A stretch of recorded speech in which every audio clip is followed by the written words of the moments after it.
एक बार नैमिषारण्य के निवासी ऋषियों ने संसार के कल्याणार्थ सूत जी से पूछा कि हे सूत, कराल कली काल में लोगों के बालक किस तरह दीर्घायु होंगे, सो कहिए।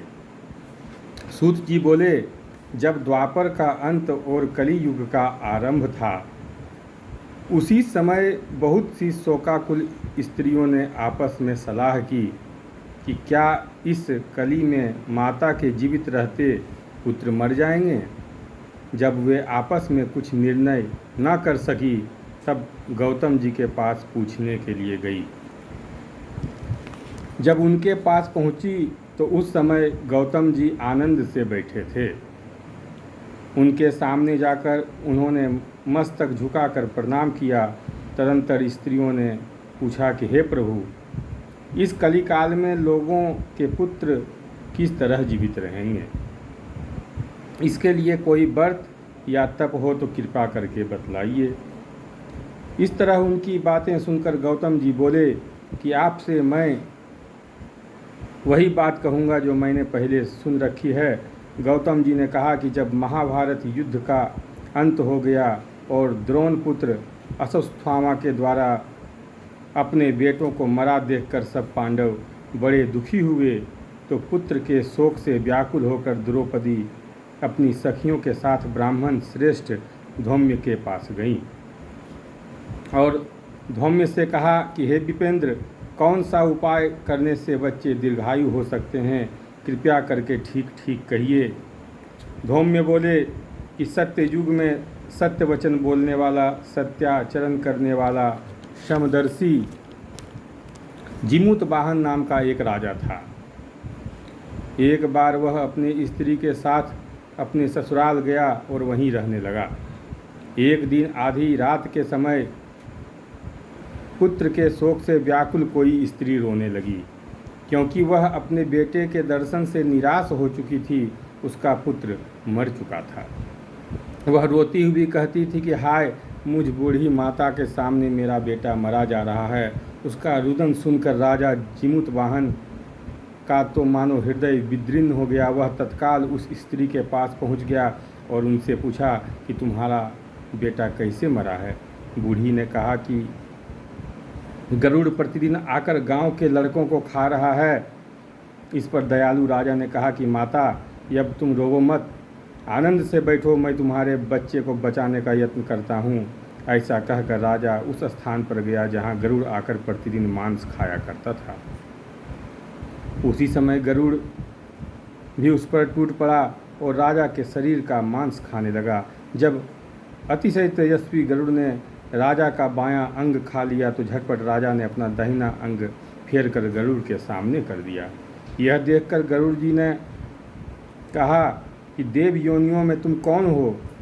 तुम मनुष्य तो नहीं जान पड़ते। अच्छा, अपना जन्म और कुल बताओ। पीड़ा से व्याकुल मन वाले राजा ने कहा कि हे पक्षीराज, जिस तरह के प्रश्न करना व्यर्थ है, इस तरह का प्रश्न करना व्यर्थ है। तुम अपनी इच्छा भर मेरा मांस खाओ। यह सुनकर गरुड़ रुक गए और बड़े आदर से राजा के जन्म और कुल की बात पूछने लगे। राजा ने कहा कि मेरी माता का नाम शैव्या और मेरे पिता का नाम शालीवाहन है। सूर्यवंश में मेरा जन्म हुआ और जिमुत वाहन मेरा नाम है। राजा की दयालुता देखकर गरुड़ ने कहा कि हे महाभाग, तुम्हारे मन में जो अभिलाषा हो वह वर मांगो। राजा ने कहा कि हे पंक्षीराज, यदि आप मुझे वर ही दे रहे हैं तो यह वर दीजिए कि आपने अब तक जिन प्राणियों को खाया है वे सब जीवित हो जाएं। हे स्वामीन, अब से आप यहाँ बालक को ना खाएं और कोई ऐसा उपाय करें कि जहाँ जो उत्पन्न हो वह लोग बहुत दिनों तक जीवित रहें।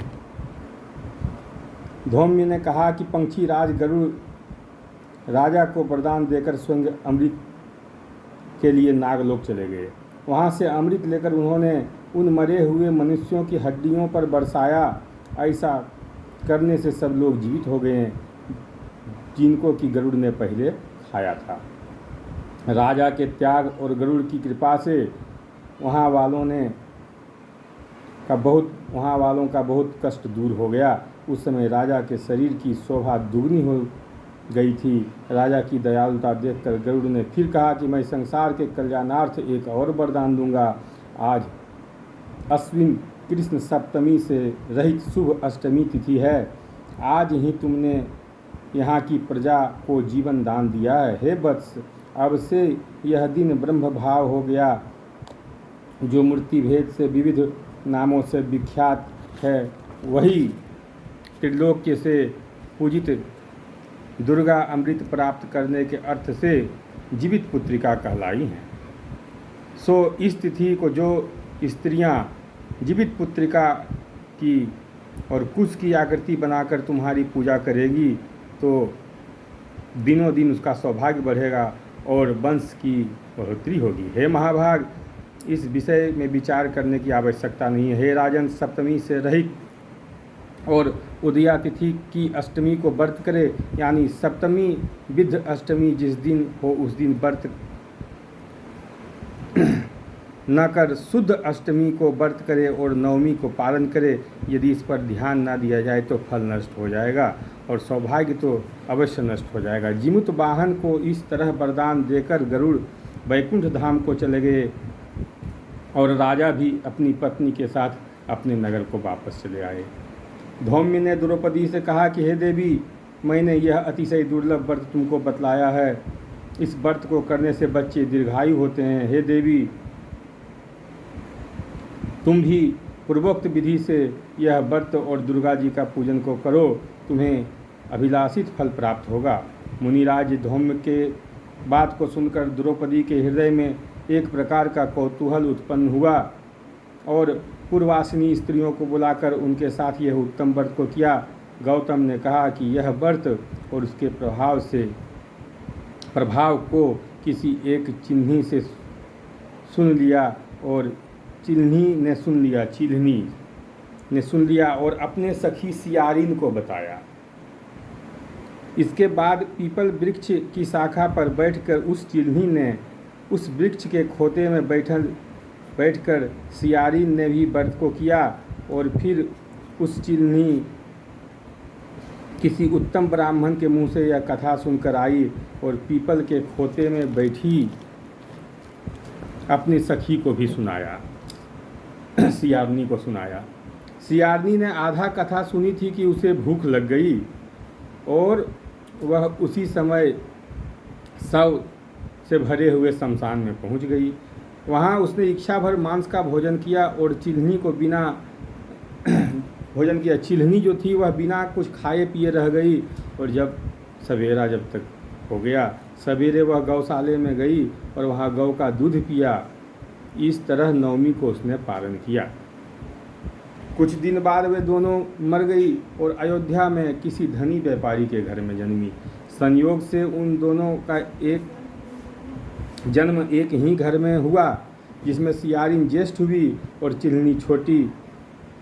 ये दोनों सभी शुभ लक्षणों से युक्त थी, इसलिए बड़ी लड़की काशीराज के यहाँ और छोटी उनके मंत्री के साथ गार्हपत्य अग्नि के सामने विधिपूर्वक ब्याही गई।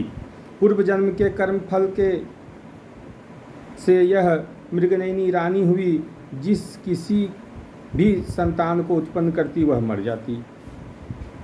और पूर्व जन्म के बातों को स्मरण करने वाला मंत्री की पत्नी ने अष्टवसुओं के सदृश तेजस्वी 8 बेटे उत्पन्न किए और सभी जीवित रह गए। जो पूर्व जन्म में चिल्हनी थी और मंत्री से जो ब्याही गई थी उसके 8 पुत्र हुए और सब जीवित हुए, जबकि जो पूर्व जन्म में सियारनी थी जिसने आधे व्रत के बाद मांस को भक्षण कर लिया था, उसका पुत्र मर जाता था। अपनी बहन के पुत्रों को जीवित न देखकर ईर्ष्यावश राजा की पत्नी ने अपनी स्वामी से कहा कि यदि तुम मुझे जीवित देखना चाहते हो तो इस मंत्री के भी पुत्रों को उसी जगह भेज दो जहाँ मेरे बेटे गए हैं, अर्थात इन्हें मार डालो। यह सुनकर राजा ने मंत्री के पुत्रों को मारने के लिए कई प्रकार के उद्योग किए, कई प्रकार का उपाय किए। फिर मंत्री पत्नी ने जीवित पुत्रिका के पुण्य से उनको बचा लिया। एक दिन राजा ने अपने आदमियों से उन पुत्रों का सिर कटवाकर पिटारी में रखवाया और वह पिटारी उनकी माता मंत्री पत्नी के पास भेज दिया। किंतु वे 8वां सिर बेशकीमती जवाहरात हो गई। जितना सर था वह जवाहरात में बदल गए और वह 8 लड़के भले चंगे अपनी माता के पास वापस चले आए। उनको जीवित देखकर राजपत्नी को बड़ा विस्मय हुआ, बड़ा आश्चर्य हुआ कि इनको मरवा दिया गया था, इनका सर कटवा दिया गया था और ये सब भले चंगे खड़े हैं। अंत में वह मंत्री पत्नी के पास आती है और उनसे पूछती है कि बहन, तुमने कौन सा ऐसा पुण्य किया है जिसको बार बार मारे जाने के बाद भी तुम्हारे बेटे नहीं मरते हैं। इस पर मंत्री की पत्नी ने कहा कि पूर्व जन्म में मैं चिल्हनी थी और तुम सियारिन, दोनों ने व्रत को किया था।